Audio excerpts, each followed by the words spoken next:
بسم الله الرحمن الرحيم. عن أنس بن مالك رضي الله تعالى عنه قال: كان النبي صلى الله عليه وسلم إذا كربه أمر قال: يا حي يا قيوم برحمتك أستغيث. رواہ الترمذی۔ نبی کریم صلی اللہ علیہ وسلم کو جب کوئی کام سخت تکلیف و پریشانی میں ڈال دیتا تو آپ صلی اللہ علیہ وسلم یہ دعا پڑھتے: یا حی یا قیوم برحمتک استغیث، اے زندہ اور ہمیشہ رہنے والی ذات، تیری رحمت کے وسیلہ سے تیری مدد چاہتا ہوں۔ دوستو، نبی کریم صلی اللہ علیہ وسلم نے ہر موقع کی دعا تلقین کی ہے، جیسا کہ ہم کچھ دنوں سے پڑھ رہے ہیں۔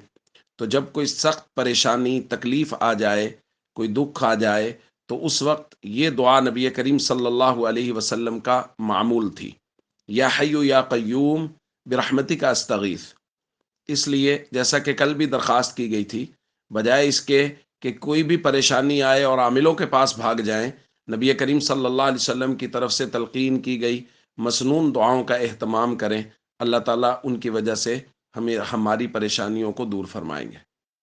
السلام علیکم ورحمۃ اللہ وبرکاتہ۔